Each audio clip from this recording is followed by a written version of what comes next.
Este siguiente relato, criptomaníacos, viene de parte de Fabiola Martínez. Esto le ocurrió en el lejano 2009.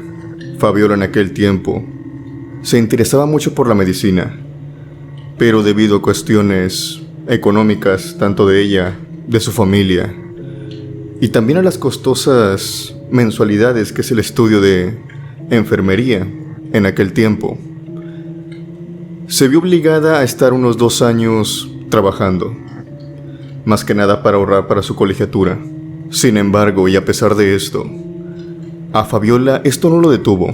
Ella quería seguir estando, si bien no podría estar trabajando de enfermera, tal vez de otra cosa, más que nada cercano al ámbito de la salud, se podría desempeñar. Y fue así como tomó cursos y se dispuso a entrar de paramédico. Fabiola durante 1 año y medio estuvo trabajando de paramédico. Estas personas que prácticamente salvan vidas, ya que su acción se requiere que sea inmediata,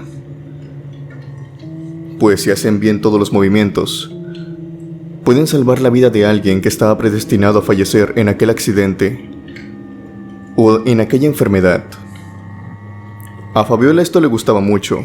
Claro que conforme pasaba el tiempo, también vivió algunas experiencias. Unas experiencias que fueron un tanto inexplicables. Una de estas tantas le ocurrió durante la noche. Llamaron al hospital, requerían una ambulancia y paramédicos. Fabiola había sido una de los paramédicos que había ido. En la llamada se decía que estaba en estado muy precario y se necesitaba urgentemente que estabilizaran a una señora de la tercera edad. Esta señora ya tenía 80 y tantos años y padecía de enfermedades respiratorias. Obviamente Fabiola tomó su equipo, sus compañeros también, y fueron de inmediato al domicilio que le dijeron en la llamada. Al llegar al domicilio se dieron cuenta que era una casa algo vieja, deteriorada, pero con algunos signos de cuidado. Llegaron, estacionaron la ambulancia, se bajaron rápidamente. Como es costumbre, la mayoría de las veces cuando llega la ambulancia, ya hay alguien esperándolos. Si hay alguien herido, si hay alguien grave, obviamente los familiares están afuera, esperando desesperadamente la ambulancia. Extrañamente en este caso no era así. No había nadie afuera de esta casa, ni siquiera una sola persona. Los únicos que salieron fueron los vecinos que se encontraban a unos cuantos metros de la casa. Fabiola y sus compañeros empezaron a tocar el timbre, empezaron a golpear la puerta. Las ventanas también empezaron a gritar que ya estaba la ambulancia ahí, que salieran. Pero nadie salía. La casa simplemente estaba callada. Lo único que se escuchaba era una canción proveniente de alguna grabadora vieja, que sonaba, no a todo volumen, pero de un volumen considerable, que si ponías atención por fuera de la casa se lograba escuchar. Alguien estaba dentro.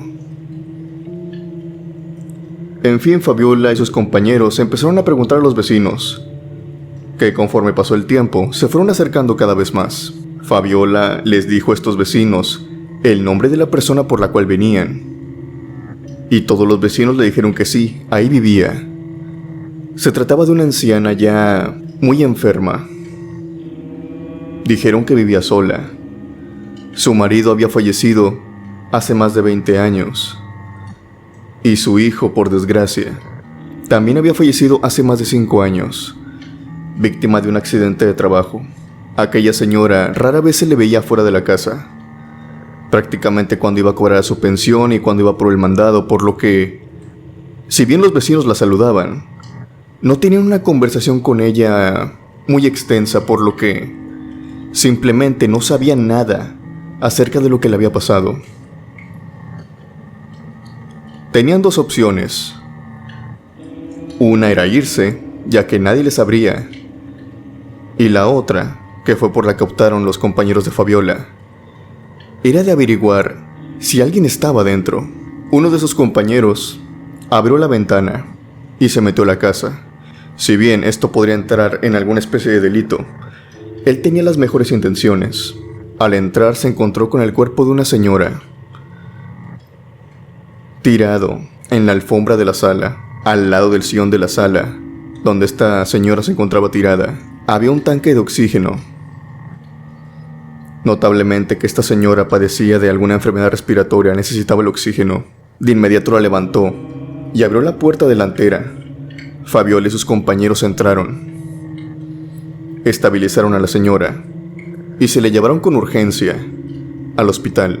Por más de que buscaron en la casa, de forma rápida, no se encontraron con nadie. Simplemente estaba la señora tirada ahí. Algunos pensaron, claro, como no tienen idea de cómo se efectuó la llamada, tal vez que esta misma señora llamó y alertó al hospital para que vinieran por ella, pero pasa y resulta que no, porque cuando llegaron al hospital se le interrogó después. Para este momento la señora ya iba más o menos bien, estaba recobrando el sentido. Fabiola estaba presente cuando le preguntaron a la señora lo siguiente: disculpe, el nombre de la señora, que Fabiola lo quiere mantener anónimo. ¿Quién fue el que llamó al hospital? Nos pidieron una ambulancia. Y aquí tengo registrada la llamada, es más, yo la había entendido, le dice la señorita de recepción. Más que nada porque tengo el nombre, su nombre y la persona que había llamado. Le pregunta esto más que nada porque no la puede dejar ir sola. Alguien tiene que llevársela al darla de alta. Si bien no es algo muy grave, es un llamado de atención. Tiene que tener ciertos cuidados y la persona que está encargada de su salud, que la cuida, tiene que saber de esto. La señora la ve algo distante, pero entiende todo lo que le está diciendo la señorita. Fabiola estaba ahí. Cuando esta señora le dice: discúlpeme, pero yo vivo sola. No tengo a nadie conmigo. Mi familia prácticamente ha fallecido. Yo vivo sola y tuve un ataque, pero no pude marcar a nadie. Es en este momento que la otra señorita le dice: tengo un nombre registrado. Este hombre fue el que llamó y pidió la ambulancia para usted. La señorita le dice el nombre del hombre el cual había llamado a la ambulancia. A la anciana se le empiezan a escurrir unas lágrimas. Pero no son lágrimas de tristeza, sino de felicidad. Su rostro esboza una sonrisa cuando dice: ese es el nombre de mi esposo. Es el nombre de mi viejo. Así le dice, el nombre de mi viejo. Voy a llamar a unos sobrinos que tengo ahí a ver si me pueden suministrar la medicina. Pero va muy contenta. Ella dice que su hombre, su esposo, la sigue cuidando incluso después de haber fallecido, tal y como él se lo prometió a ella en su lecho de muerte.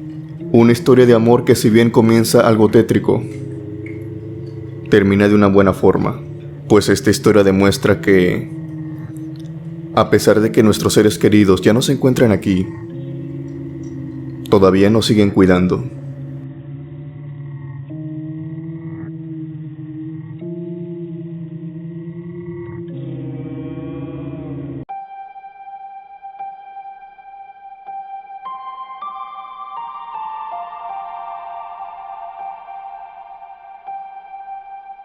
Este siguiente relato, o más bien dos relatos, vienen de parte de Luis Fernando. Luis Fernando, buena parte de su vida, le interesó mucho el trabajo de paramédico, y cuando cumplió 30 años, después de tomar unos cursos, por fin trabaja como paramédico, al menos un tiempo. Él dice que a lo largo de estos años trabajando, escuchó de muchas historias. A él en lo personal solamente le pasó una, pero que a sus compañeros casi siempre le pasaban, sobre todo en el turno de noche. Pero con esta experiencia que le pasó a él, dice que le basta y le sobra para ya no querer vivir ninguna experiencia más. Él, como en la mayoría de casos, le tocó vivir esto durante la noche, en el turno nocturno. Reciben una llamada y, para su mala suerte, era la primera vez que acudía a un accidente como estos. Se trataba de un choque, una carambola. Era en fin de semana.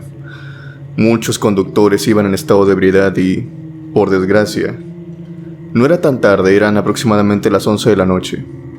Poco más pasadas. Por ende, al ser un horario todavía algo temprano dentro de lo que cabe, este accidente también dio como resultado en algunas numerosas pérdidas de vida, pero de niños, infantiles. Una familia también había sido una de las víctimas de este choque. Luis llegó a la escena y dice que lo que vio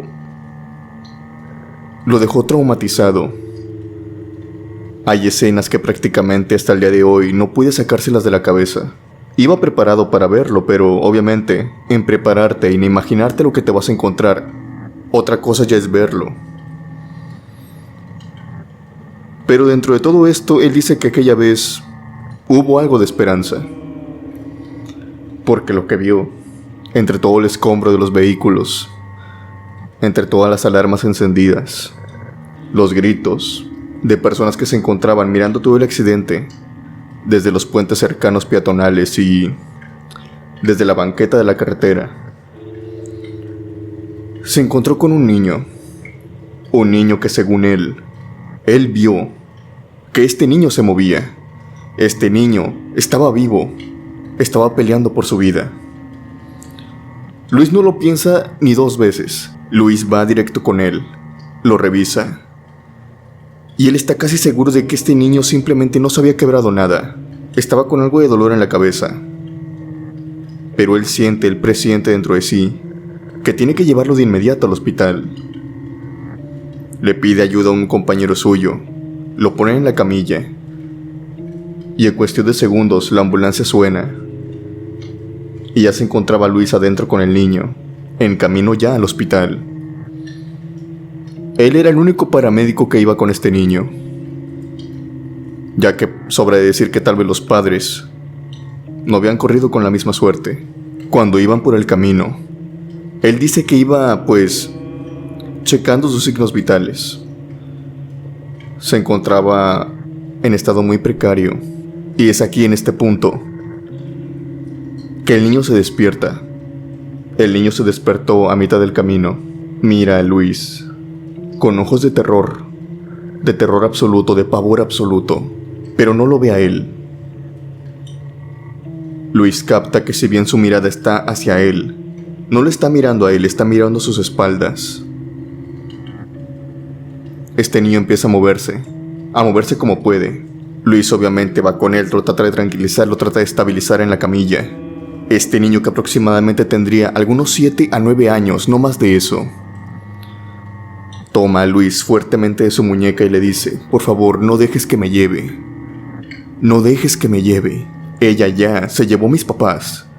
No dejes que me lleve a mí también. Luis obviamente trata de calmarlo. Piensa que tal vez es algún trauma que trae del choque. Es alguna alucinación debido a el golpe que se había pegado en la cabeza. Luis y este niño forcejean un poco, él tratando de contenerlo, y el niño tratando de escapar de algo. Al momento de que la ambulancia estaba entrando ya al hospital, este niño simplemente cae inconsciente. Tal parecía ser que la sorpresa fue demasiado.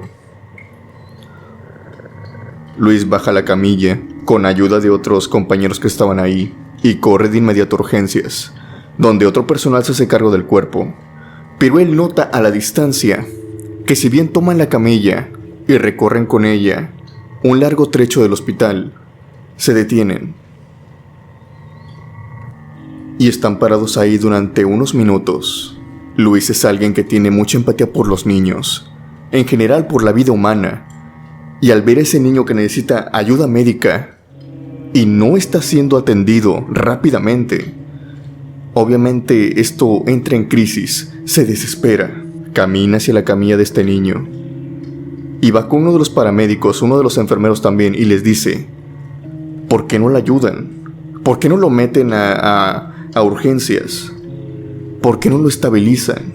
Luis se lleva una sorpresa cuando el enfermero le dice: es que no tiene remedio, ya lo examiné y el médico no tarda en llegar, de hecho ya viene un médico. El niño no tiene signos vitales. Y creo que ya lleva así un buen tiempo. Obviamente Luis se queda pensando las cosas y dice, pero eso no puede ser. Yo hablé con él hace apenas unos minutos. Entramos al hospital y él cayó inconsciente. Yo estuve hablando con él por todo el camino. El médico llega en cuestión de segundos, examina al niño. Se lo llevan a urgencias. Pero en cuestión de algunos 5 minutos, 4 minutos, el médico vuelve a salir. Y las palabras del médico son las siguientes. El niño ya había fallecido y aproximadamente tendría alguna media hora. En ese momento Luis trata de hablar un poco con el médico, explicarle que ese niño había hablado con él en el camino de la ambulancia. El médico simplemente le atina a decir que actuó de la manera correcta, pero que a veces, para este tipo de situaciones no hay nada lógico. Todavía algo que la ciencia puede explicar, pero simplemente ocurren. El médico, un hombre de ciencia, le dice a Luis que si se siente un poco mal, que rece por el alma del niño y que se haga la idea que, cuando habló con él, este niño ya había fallecido. Luis en ese momento asumió que había hablado con un niño que prácticamente ya había perdido la vida, pero no sabía de qué estaba hablando aquel niño, de qué estaba huyendo. Antes de que le dejara de hablar, este niño escapaba de algo. Decía que algo se lo quería llevar cuando iba en la ambulancia. Después de hablar con algunos paramédicos compañeros de él, le explicaron que de lo que venía huyendo era prácticamente la muerte, y que no había sido la primera vez, y claro que no iba a ser la última, que iba a escuchar de esas historias. Pues cuando uno trabaja en hospitales, ya seas paramédico, enfermera, médico, presencias muchas historias sobre este ente que va por las almas de las personas que ya están en sus últimos días de vida, como la historia que estoy a punto de contarles, esta vez proveniente de un amigo, un compañero de Luis, que también es paramédico.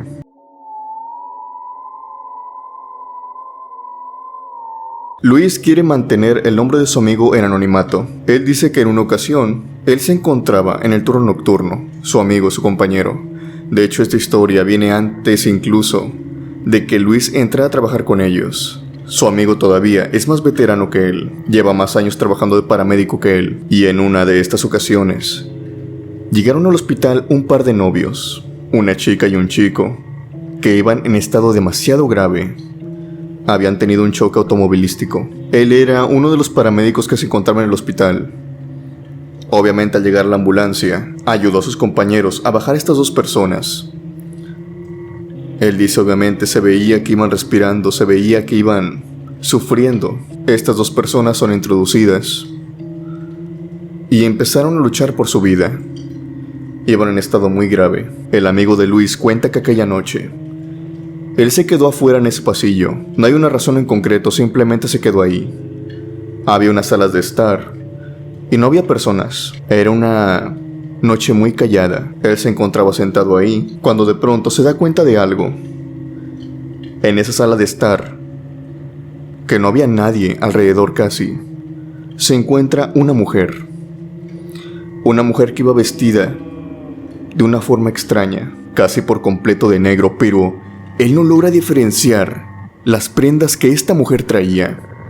No sabe si era un vestido, no sabe si era un pantalón, una blusa. Esta mujer estaba sentada en determinado lugar, en la oscuridad, que no podía ver con claridad qué era lo que traía puesto. Lo único que sabía, a menos hacia la vista, es que vestía de negro. Vestía de puro color oscuro. Su cabello caía por ambos lados, cubriendo de cierta forma su rostro. El amigo de Luis obviamente estuvo ahí unos minutos, y al ver que esta señora no se movía, simplemente fue con ella y le preguntó si tal vez era familiar de los novios que habían entrado, si requería información o algo. Podía pedírsela a él o pedírsela a una de las enfermeras que en unos breves minutos saldrían de aquella sala. Seguramente ya tendrían una respuesta, si se estabilizaron, si es que todavía están en estado muy precario, o una mala noticia. Pero para su sorpresa, para su mala suerte, esta mujer no le respondió. Esta mujer seguía agachada, mirando hacia el piso. Y cuando el amigo de Luis trató de hacer contacto visual con ella parándose enfrente de ella, él dice que aquella extraña mujer alzó su rostro y lo vio fijamente. Era la cara de una mujer, pero con su piel pegada a los huesos, formando una calavera.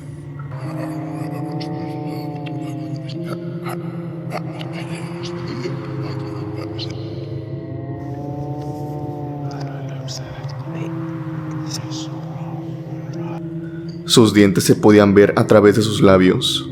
Sus labios no estaban carnosos, era como papel pegado. Esta mujer no tenía ojos. Estos parecían que eran inexistentes, solamente tenía un par de cuencas. Su piel, por otro lado, era marrón, pero también con algo de arrugas y pegado al esqueleto.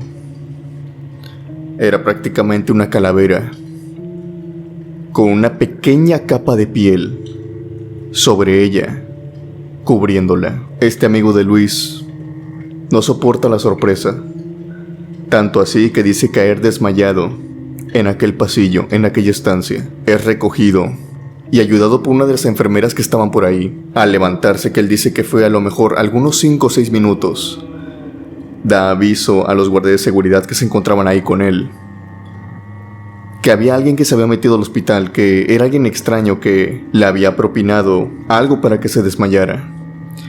Él no les cuenta de la calavera, él no les cuenta nada, simplemente que hay un intruso. Los guardias de seguridad se ponen en marcha a buscarlo, pero por obvias razones no encuentran nada. Esto lo comparte simplemente días después a todos los otros paramédicos. Los novios que habían llegado aquella noche no habían sobrevivido ni siquiera unas pocas horas después.